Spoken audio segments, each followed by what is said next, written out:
going to go overview today just basically my demonstration of competencies, what I've accomplished in the CSSA program. I'm going to do it through 3 main venues. I'm going to overview a couple main internships that I had during my career here at OSU. And then I'm going to go, most of the time today is going to be spent on my thesis research. So again, thank you for coming. So a little bit about myself.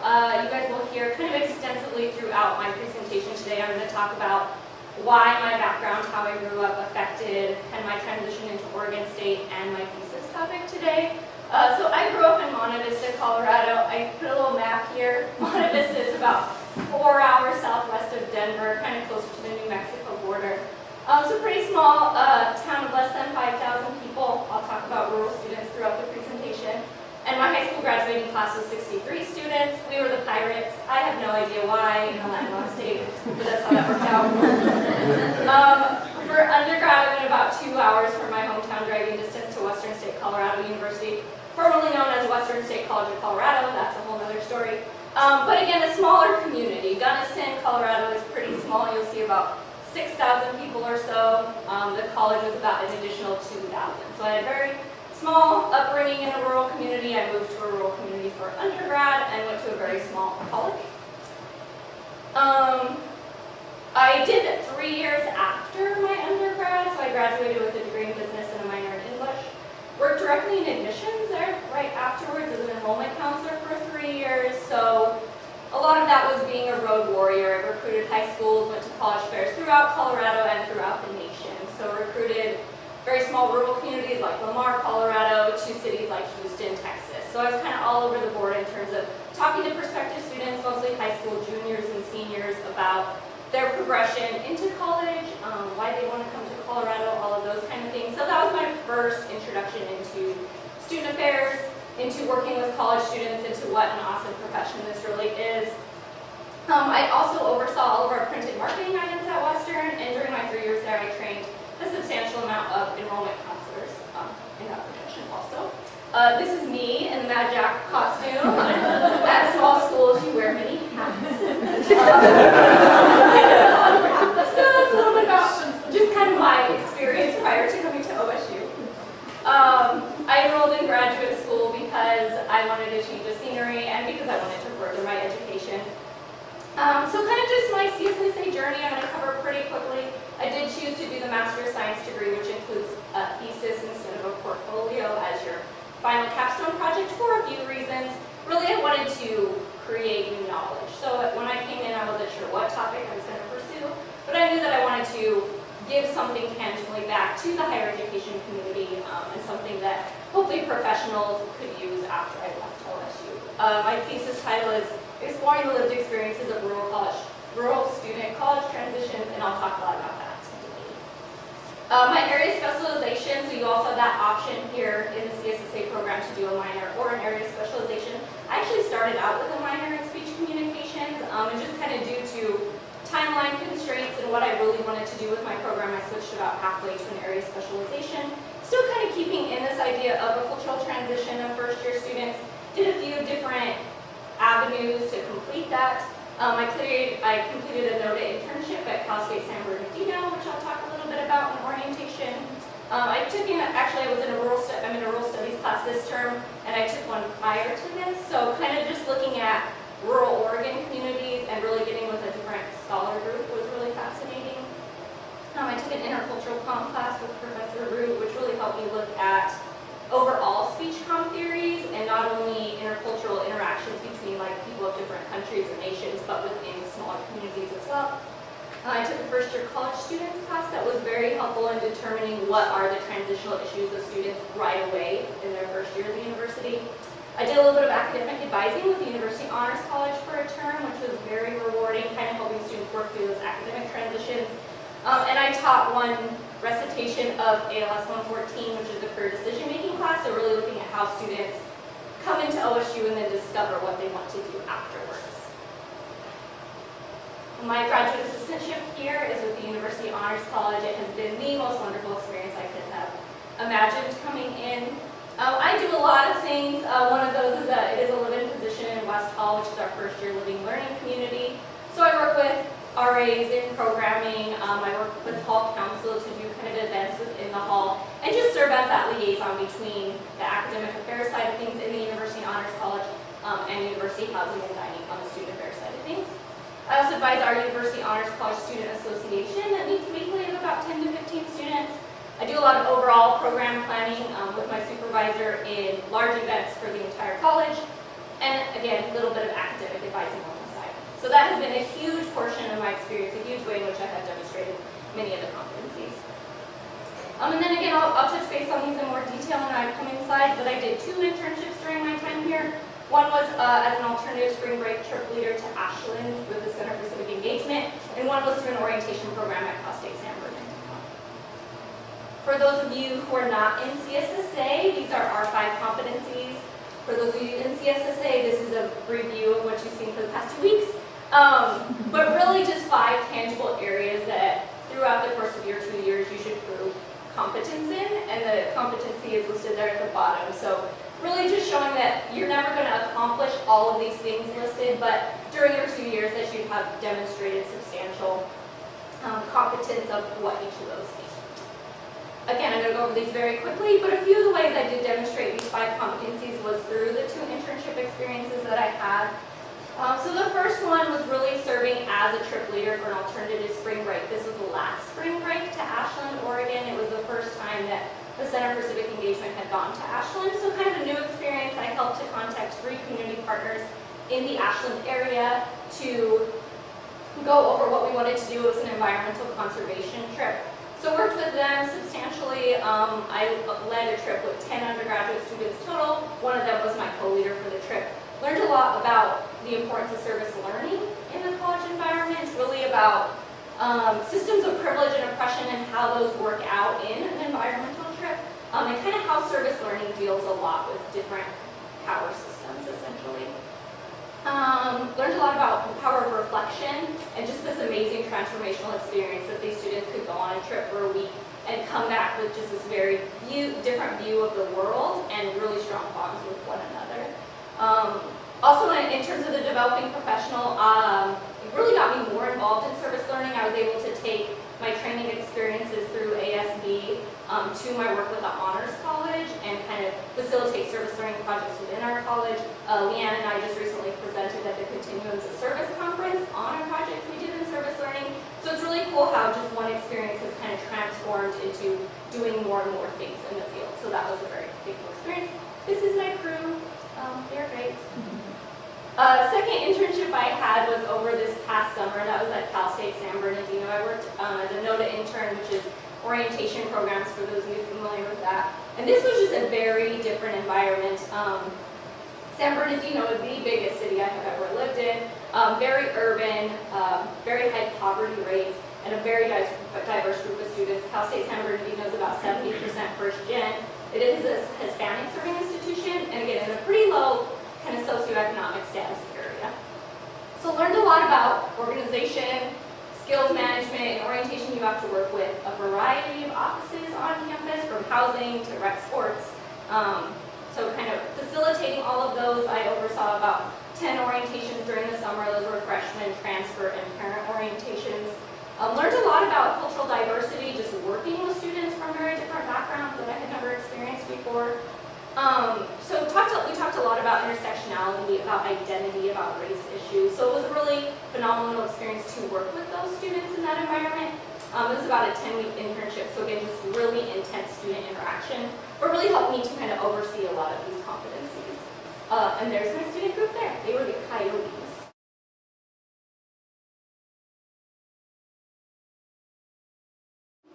This photo is taken right down the road from where my parents live and the house I grew up in. So I told my dad, I was like, go take a photo down the road. I need it for my thesis demonstration. But kind of just to give you an overview of my background, this is the backyard of where I grew up. It's a very rural community. My parents don't farm or ranch, but that is pretty much what you do in my community. So kind of a very unique perspective to come through, again, then going to another school and coming to Oregon State. I mentioned earlier I had no idea what kind of a thesis topic I was going to pursue when I came into OSU. So it was a lot of reflecting upon my journey as looking at my high school class, thinking of those students who went to college, And then once I got to OSU, okay, of those students, who's in their master's program, and coming up with me and no one else was kind of this weird, like, okay, what's going on with students from smaller communities like me? And then, if you guys remember during our social justice retreat, for those of you who went in my cohort, we actually talked about rural or urban areas as a portion of identity, which is something I've never heard of before, so that kind of sparked my interest. And really, I think I even personally faced, even, 25 years later, a disconnect between moving from Gunnison, Colorado to Corvallis, Oregon, even though, right, Corvallis is a small town. For me, Corvallis is a huge town and a very huge college. So kind of an intersecting of all of those things led me to my thesis topic. To frame today's discussion, we have to talk about, well, right, but what's rural mean? This was probably the most difficult part of my thesis, was defining how am I going to determine what rural means, because it's different for every venue, it's different across the nation. So there's kind of a few, I like this map because it frames it in an Oregon context. This isn't the system I use, but OUS data, so looks at rural by county. So they're stating that 26 of Oregon's 36 counties are considered rural. So it's 80% of the landmass, but only 20% of the Oregon population. So you kind of get a variety of extremes there. Again, most of the population is going to be right on your kind of like I-5 corridor there, which is really fascinating. I used NCES data for my thesis because it's more specific than county. And NCES actually tracks data by high school across the country. It's only public high schools, but it delineates towns based on census data. So I was able to take rural high schools, and there's actually 3 categories of rural high schools, and I was able to take the bottom 2, which are the very smallest, which are listed here, distant and remote, and use those to kind of pull my data. I did that because I was looking for the smallest of small high schools. If I pulled all 3, I was getting bigger schools like Summit High School in Bend, a few others. So that's kind of the process of how that went. But in general, this is what we're looking at Oregon-wide. I want to go over just briefly data, what we're looking at, why this is an important topic. Nationally, you're going to see that about 80% of schools are considered non-rural nationally, about 20% considered rural. This is just under 10 million students. This is secondary school systems. But I found this really fascinating, that actually our rural populations nationally are growing at a much higher rate than our urban populations, which I think is kind of backwards of what you generally hear about. But there are a substantial number of families growing in rural communities. So this population nationally is actually increasing. So it's a substantial portion of our population, and it's not something that we hear on a day-to-day basis, is rural students as underrepresented. Looking specifically at Oregon, again, I narrowed my thesis topic to just Oregon, so that's an important context to know. Of Oregon schools, actually 31% of Oregon schools are located in a rural area, but that's only 10% of the student population. So about 1 in 10 Oregon students is attending a rural high school. So again, that's because these are much smaller sizes of schools. But you're looking at just over 60,000 students in Oregon in rural areas. But this is fascinating. Rural Oregon populations are actually decreasing. You'll see that the national trend was increasing substantially. Rural Oregon has lost about 12,000 or so students in that 10-year span from 99 to 2009. That's for a variety of factors, some of which we will discuss today. But keep in mind that actually the number of Hispanic students is rapidly increasing in rural areas, and student poverty. This is also really fascinating, that about 25% of students in rural areas in Oregon are considered an ethnic minority. About 8% English is not their first language, and over half, well, almost half, are considered to be living in poverty. So although this population may be what we might consider as a small population, that they're facing some tangible issues in our state. This is really kind of what I focused my thesis research on, was students, are these students graduating from high school? And those are who are enrolling in 4-year universities. So you'll see that actually high school graduation rates for rural and urban students nationally and in Oregon are actually pretty comparable. On these 2 graphs, actually, you'll see that rural enrollment from graduation is actually at a higher rate than urban. So that hasn't always been true. Let's say 20, 30 years ago, rural schools were actually graduating their students at much lower rates than urban schools, but that has since caught up substantially. So that's an awesome thing. that they are graduating students. This is kind of where we see the disconnect, so both nationally and in Oregon. This is about this 10% gap in students from rural areas enrolling in college and students from other areas are nationally enrolling in college. This data is a little old, so keep that in mind. One source here from Oregon stated that students are 24% less likely to go to college if they go to high school in a rural area. And retention data is actually not widely available. A lot of researchers, a lot of colleges are not tracking students from rural areas once they enroll. Therefore, it's kind of difficult to determine are they retaining at comparable rates to other students. So keep that in mind. This is kind of just complicating the problem. So we looked at secondary, we looked at college. This is after college, so what of rural people living in rural communities of the adult population who has degrees, and you'll see substantial gaps, both in Oregon and nationally. People who are living in rural communities generally don't have bachelor's degrees at the rates that people do in urban communities. Part of that is because students living in rural areas who get degrees are leaving rural communities, living in urban areas and not returning. So that's a huge portion of that. But it's definitely, the gap is actually widening. So that's another thing that's kind of alarming, is that although high school completion rates are kind of caught up and that gap is successfully narrowed, people with degrees between urban areas and rural areas are actually increasing over time, not decreasing. So that's kind of an interesting one as well. So that's just kind of some general stats that I looked at in terms of why is this an important topic. There has been research done as to why are these students not enrolling in college, so I'll go briefly over those kind of options. The number one reason we're seeing that rural students aren't enrolling is poverty, socioeconomic status, the substantial cost of a college education.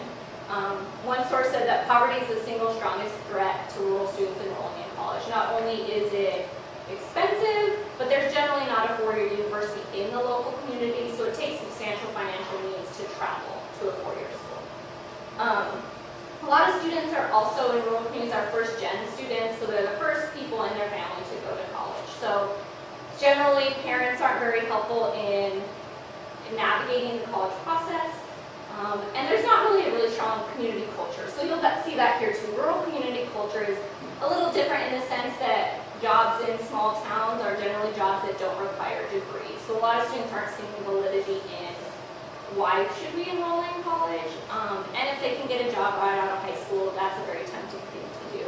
But overall, kind of this low priority of academic achievement, both from the parental side if they're first-gen students and from the community. If they're living in this community that doesn't strongly support that students should go to college. And there is a little bit of a tie between rural communities who do a very good job of educating their students and they go to college, then bringing them back to rural communities can be very difficult also. So it's definitely a complicated issue. Rural students also, to a great extent, as you'll see even in the Oregon population, generally correlates with being of an ethnic minority group as well. A lot of Native American reservations are located in very rural communities.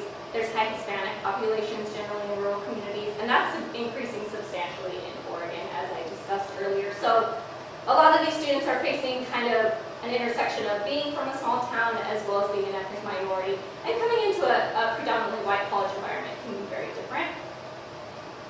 Rural secondary schools, kind of the literature is pretty mixed. Again, previously rural schools were cited as not preparing their students well academically, not graduating their students well, but that has cut up in recent years. There's still a few issues with lack of diverse curriculum, not a lot of AP and IB coursework, not a lot of community colleges that you can just, drive down the street and take a community college class and then come back to your high school environment. There's a lot of lack of funding in small schools, so a lot of these things kind of relate to one another in really preparing students for a college education. And I looked also just at general first-year student trends. My thesis only focused on first-year, first-term students. So I also wanted to look at what are general trends of first-year students. I talked a little bit about the experience expectations gap, which is this idea that students come into college and it's very different than they thought it would be. Generally, that's related to academics. It's harder than I thought it would be. I don't know how to study, those kind of things. Looked at academic trends in terms of the high percentage of students who are requiring remedial coursework or the grade inflation at the high school level. And just the importance of social integration and involvement, so the importance of those first 6 weeks of college and getting students engaged in clubs and activities. So I touched base on that a little bit as well. So as you can see, there's a variety of reasons out there why these students may not be enrolling. Previous research has been very based in, let's say, like 1960s, 70s, and 80s. There's a lot of rural student research out there. And then there's kind of this like 20-year gap in the literature, and kind of 2000 to now has been a little bit more research on the student population. A lot of the literature that I reviewed was based on quantitative studies, so looking at numbers, enrollment rates, grades, GPAs, those kind of things. Not a lot of them were qualitative studies. And very little research I found that was done in the Pacific Northwest. So there's a lot of things in Appalachian areas, a lot of things in the rural South, but not a lot in the Pacific Northwest. Specific to Oregon, if you're familiar with the 40-40-20 initiative, rural students are specifically cited in that initiative as an important population to watch. If we're to complete that goal, these populations need to be looked at. And just this staggering statistic, by 2020, 70% of jobs are going to require a college 4-year degree. So again, we need to do something to close this gap to get even economic prosperity into these communities. So, in general, purpose of my study, to investigate rural student stories as told by the students themselves. So I did a qualitative study to look at what are the experiences of these students in the Pacific Northwest, specifically in Oregon, and to gain knowledge about the common experiences of first-year rural students specifically. So these are my research questions that I looked at. I looked at 3 basic questions. You can read those on your own. I will break them down more. This is another photo of just down the road. This is literally where the pavement ends, is what my dad told me. Quick definition in terms, I define first-year students as those who are immediately after high school. So I'm looking at a pretty traditional student population. Again, the definition of a first-gen student is their lived experience. I will bring up a lot, so looking at really what are students' experiences in the moment that they are living them in, so based in context. Oregon resident is pretty general, based on the Board of Higher Education. I based my rural information on NCES data like I described earlier, and this idea of rurality, Microsoft Word still doesn't think that's a word, so we'll see. But just looking at like, not that it's where you're from that matters, but it's the context and the culture of where you're from that really matters. I will not bore you with my methods, but they are very important to kind of look at how I came about the conclusions that I came up with. I used, again, qualitative research, so just looking at stories of these students as told by themselves. What are your experiences, not what are your GPAs and other data like that, although that's very important. I regarded it as interpretive, meaning I believe that there is a truth to these rural student perspectives, and that by talking to a variety of students, I can kind of piece together general truths between all of them. This also involves me as a researcher, so knowing that I have biases and things that happen to show up in the research, so in qualitative research, that's something to think about. But as a rural student myself, I think that actually in many ways, my perspective helps these students to kind of open up to me and tell me their stories, which was very helpful. Again, it's just this belief that knowledge is co-constructed by myself and the students I talk to. So that was an essential part. I went with narrative inquiry here, which was kind of an interesting process to determine how I went there. But this is a focus on stories, on why students' experiences are important as told by those students themselves.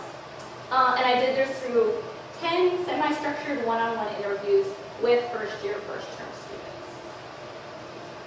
Students in my study had to be first years.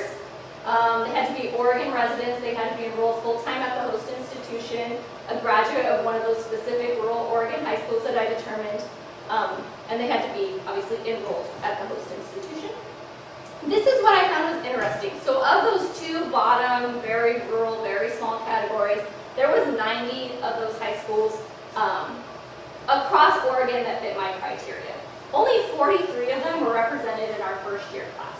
So almost half of the high schools that could be considered were not represented by students in the first year class at the host institution. Part of that is because these are very small high schools, graduating classes of 10 to 50 generally.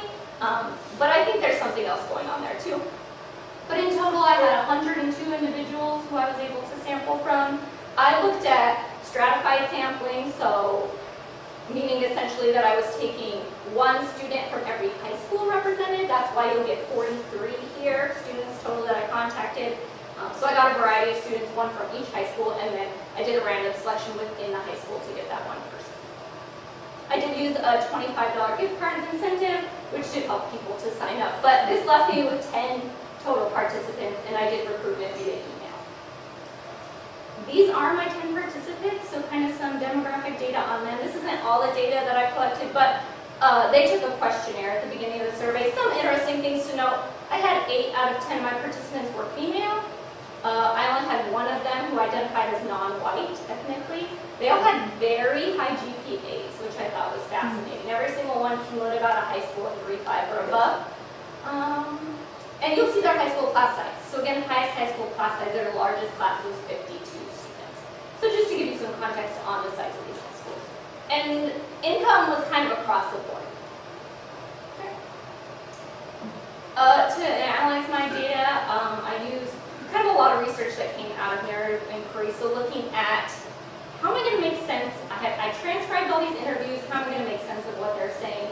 So it took a lot of, I transcribed the interviews myself, so really just living with that data, reading over it multiple times, and kind of piecing things together, making notes in the margins, piecing together general things. I did memos of every interview I had, so kind of just a synopsis of who is this student, who is this individual, coded each for common patterns, and kind of just a process of taking data from here and condensing it down into, general themes across the board. So I can talk more about that at the end if you're interested.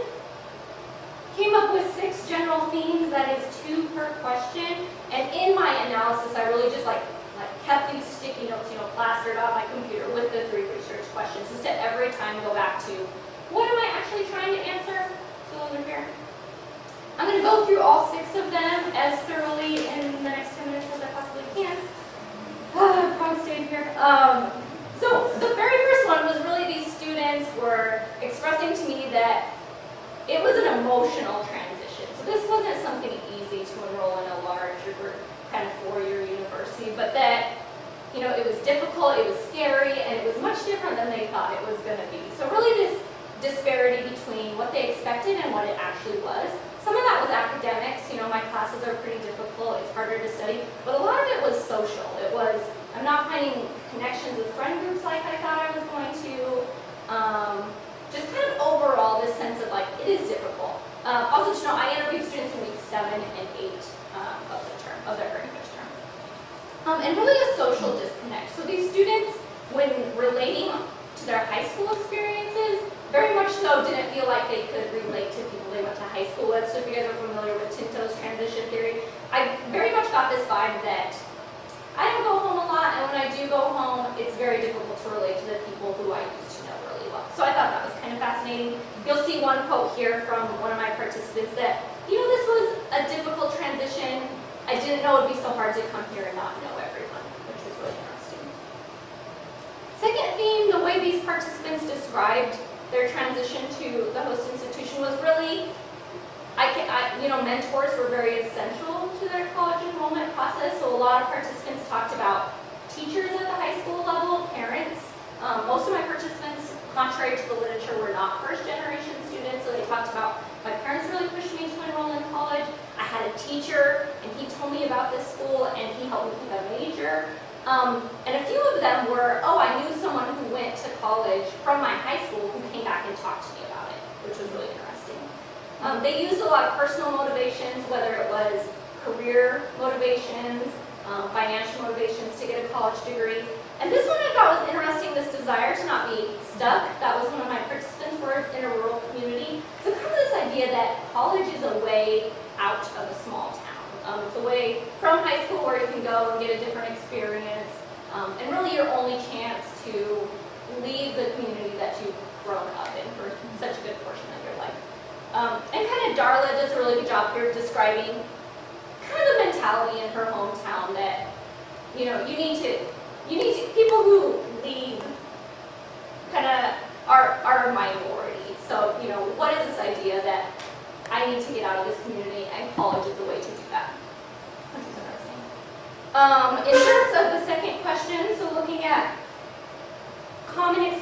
experiences of these students in their first term was this idea of lack of social and co-curricular involvement. This is one of the themes that really surprised me, was the sense that these students, first of all, came here and came to the institution, were very overwhelmed by the size of their classes, the size of their communities, the size of their residence halls, even just like passing periods in between classes were very different than they experienced before, and kind of led to this inability to form friendships. So the idea of knowing everyone for a really long time, since kindergarten through high school, all 28 of you, and then coming to a college environment where you don't really know how to navigate friendships. That came up a lot in the themes. It's just that idea of, I don't really know how to make friends here. This is very different. And these students were, the ones I talked to were very involved at the high school level. They were in FFA, Future Farmers of America. They were on the homecoming planning committee. They were, president of organizations. So it was just very involved and very not involved when they came to college. So that was kind of interesting that these students who were very highly involved in high school came into the host institution and felt like there's this huge list of clubs I could be involved in and I don't even know where to start.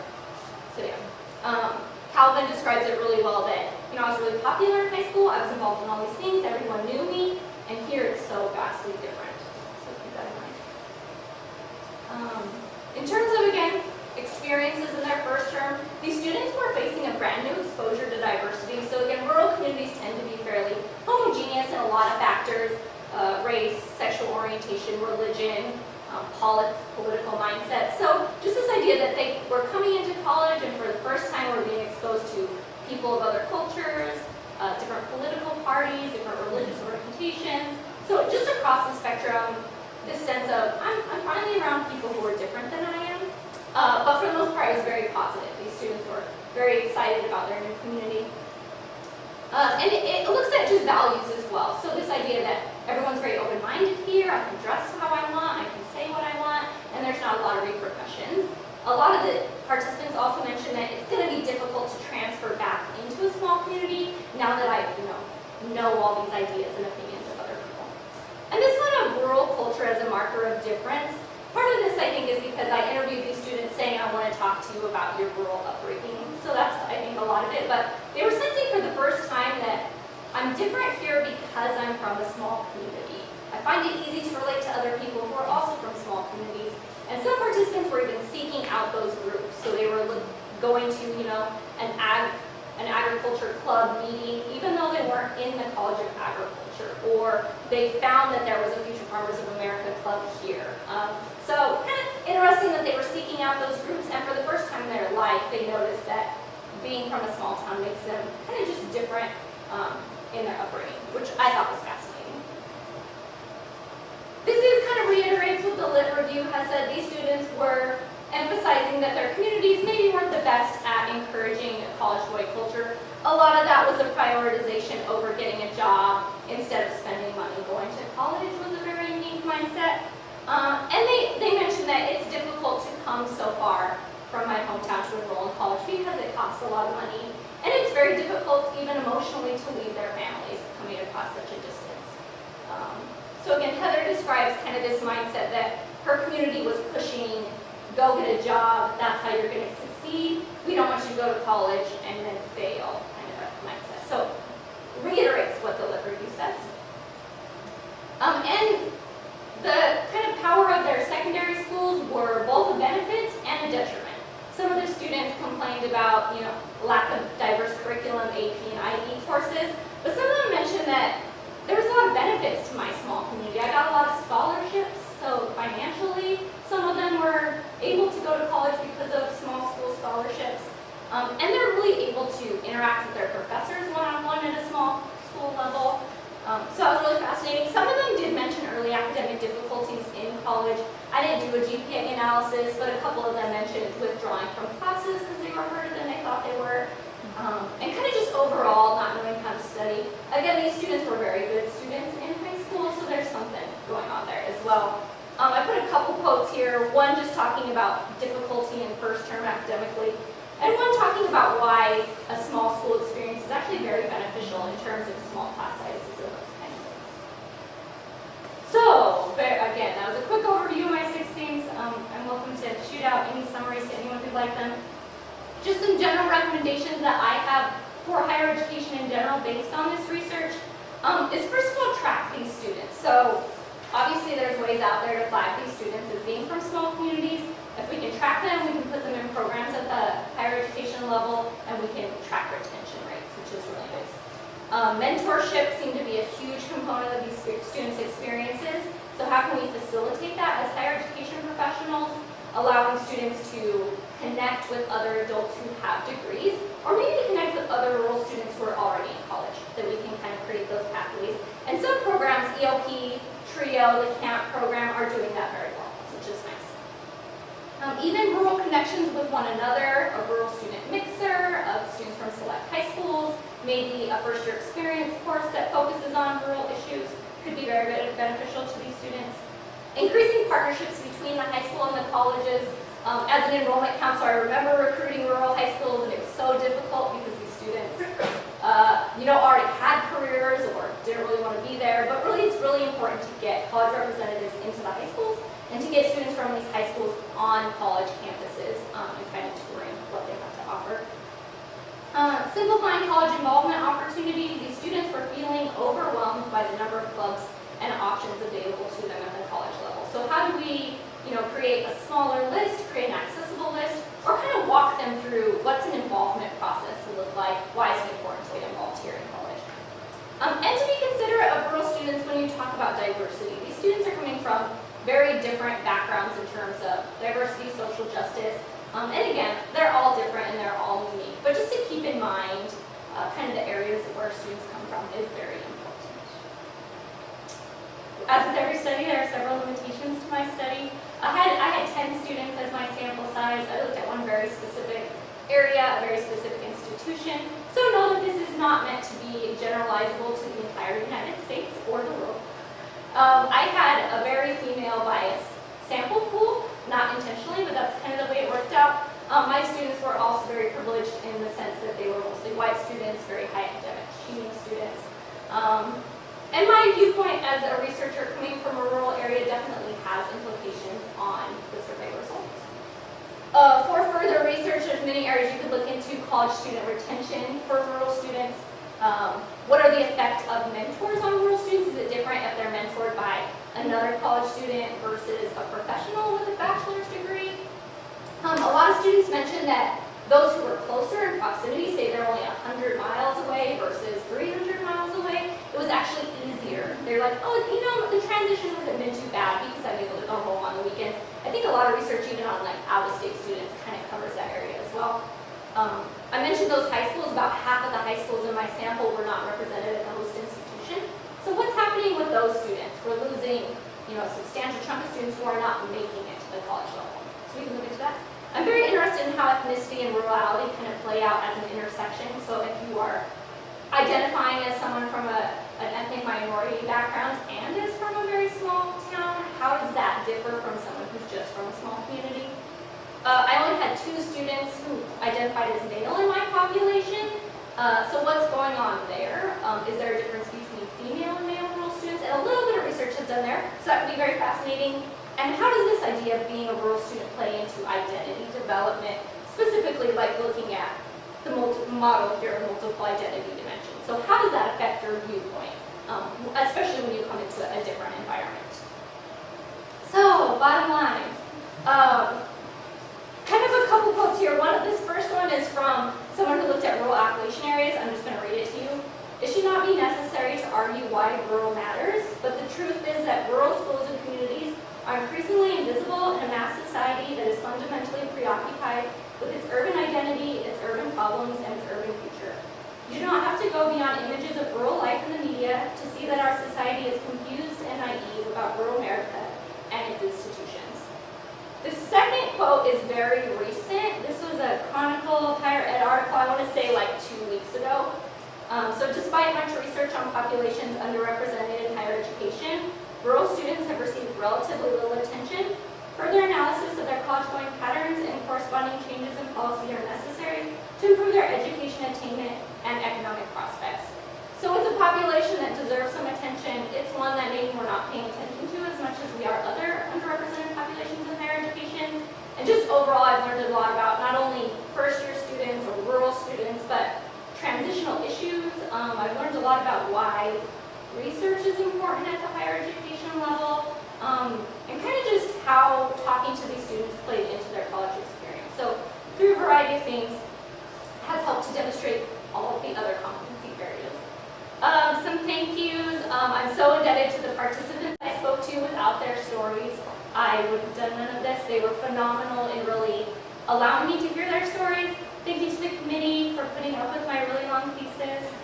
I had a few research mentors who helped me out a ton to figure out this research process, so thank you to Jessica White, Daniel Newhart, Janet Nishihara, and Claire Creighton. Susie Brubaker-Cole is very generous in funding my research, so thank you to her. The registrar's office helped me to gather my data. Without them, I could not have done this. Thank you to the OSU Rural Studies program for welcoming me into your program and allowing me to take classes kind of in that area. I had some people help me with my pilot interviews. Thank you for you all. Thanks to the West RAs and all the honor students just for allowing me to work with you daily as I work through this process. Leanne, you've been a great supervisor. Thank you for sticking with me. Aaron is my fiance. He knows more about rural students than I do, quite possibly. Laura and Victor, my parents, my sister, and my nephew Justin. Today is his birthday. They have been gracious in allowing me to move to Oregon. Thank you to my hometown for the inspiration, and to my CSSA cohort.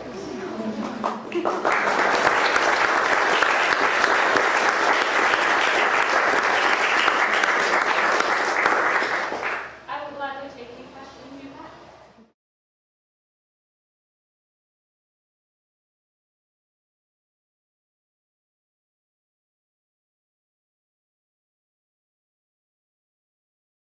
So I had one participant in my study who identified as Native American and had a very different perspective than the other 9 students in this sense that she was growing up in a predominantly white community, which isn't typical of all rural communities in Oregon. And moving to college was very much so for her an escape and very refreshing in the sense that more diversity was a positive thing. All of a sudden there was other Native American students in which whom she could relate to, and was very much so flourishing in a more diverse environment, and very much so disconnecting with her own community. So for those students, again, who are in predominantly white spaces in rural communities, but even coming to an institution that is predominantly white can kind of seek out a community that is almost more accepting, whereas the other 9 students seem very much so comfortable in their rural communities, again, partially probably because of race and being in very white communities, and then in transition, almost felt alienated in a college environment, even at a predominantly white university, which I thought was really interesting. So that's that one. Again, with just one student, you can't make generalizable ideas, but that's something that I think a lot of further research could look more into, which would be really fascinating to get a little context.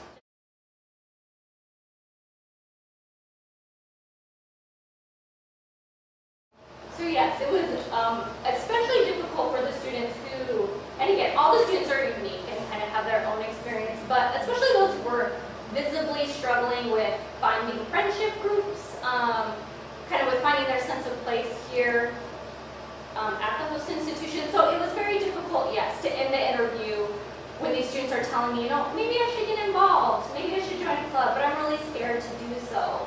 You know, but definitely reiterating to me that they were spending a lot of time alone, that they were very lonely.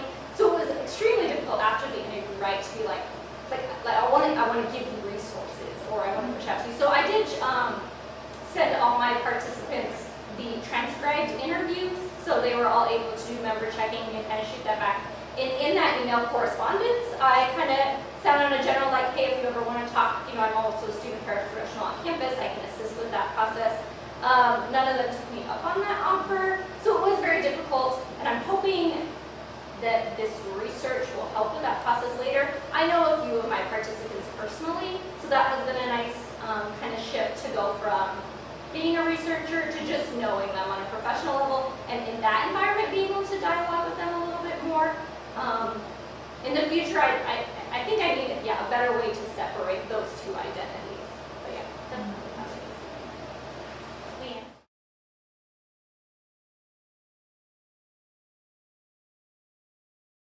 Great question. And Dave actually, we went back and forth on this because I was like almost nervous, like Dave might have like all these females signing up, right? But when I pulled the registrar data, I didn't have the full gender. So guessing based on name, which I actually went through and I was like, kind of guesstimating, it was about half and half, but I did not track that data. So in the future, I think that would be an interesting thing to look at. So I assume they were about split evenly, male and female. But I had one participant in particular talk about that it was harder, she was a female, but talked about how it was harder for males in her community to go to college, that she felt like there was a much more substantial push from the community for them to stay and work than there was for females. And I just read a book recently that talks about kind of the gender gap in higher education and the difference between very poor rural communities and very poor urban communities, and kind of how males are not achieving to the same rate as females. So I think there's a variety of factors. So I don't know, but I think the gender was about even. Yeah.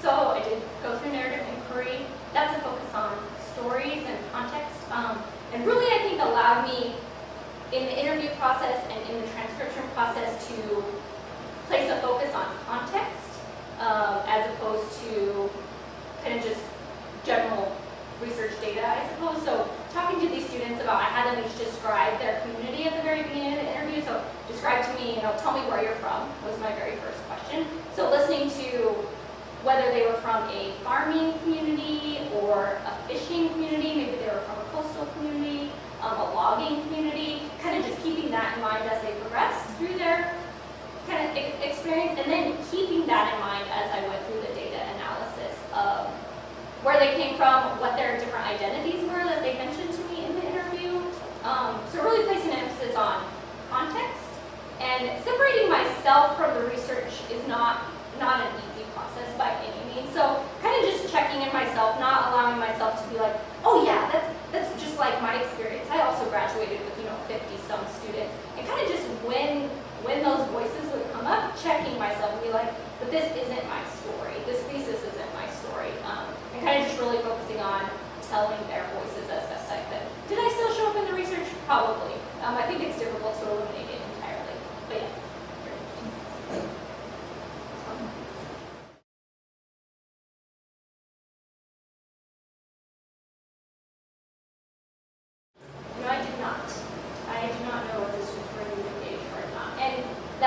None of them voiced that they were in it, but it wasn't a question I asked either. But that's something to look at though. I thought, could we have a You Engage course or something similar, some kind of first year course that was your population, or that was advertised towards students from certain high schools or communities, and that they could talk about, rural issues or rural Oregon issues, was an idea I had, but I did not ask. And I didn't get follow-up data to see, but did these students get high GPAs?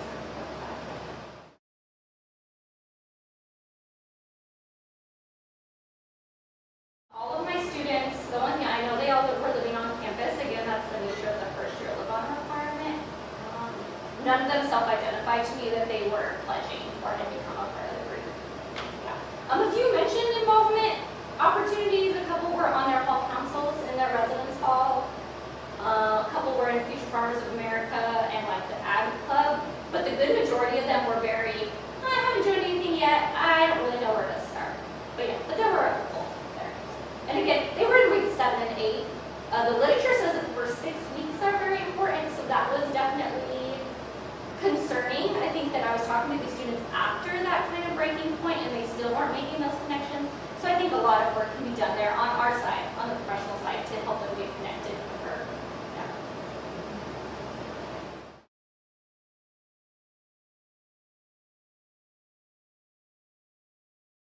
Tinto, in his very original theory, mentioned that rural students do better at smaller institutions also located in rural communities. So I think it would be fascinating to look at. I've accepted a professional position at Southern Utah University, which is in a town of about 25,000.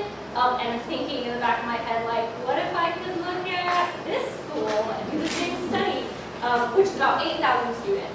So even in my personal reflection, I did very well at my undergrad institution, 2,000 students, 6,000 people in the community, and I think that those definitely had a direct correlation. So I would be interested to see how does the same study, if you were to replicate it at a smaller institution, play out. Because I do think that there is literature out there to say that they're going to do a little better, thrive a little more in smaller colleges. Yeah.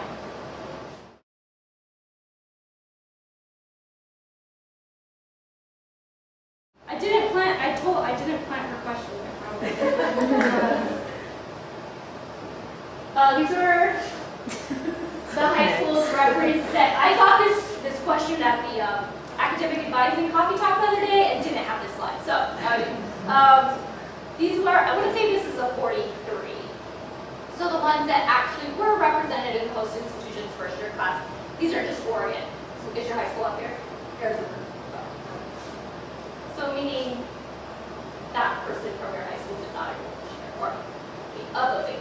So yeah. So if you recognize any of these high school names, they were all in, at least in the sample of students that I had.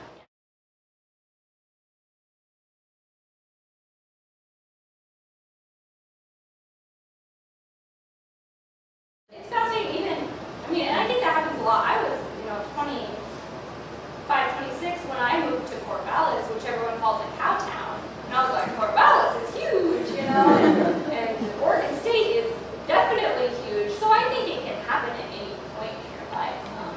So yeah, I thought that was interesting. I had to laugh when I was interviewing for Southern Utah University. They asked me, can you tell us how you would deal with living in a rural community? And I'm like, how big is Cedar City? They're like 25,000. I'm like, that's 5 times the size of my hometown.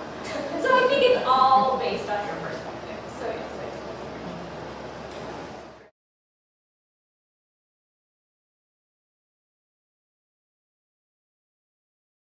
I do. I think it's very difficult. So if you all have heard of brain drain or youth out-migration, this idea that those students from small rural communities in general, those who go to college very rarely return to these rural communities. Part of that encourages, right, this lack of people with college degrees. Of my 10 participants, I asked them, do you plan on moving back to your rural community after graduation? 9 out of 10 said no.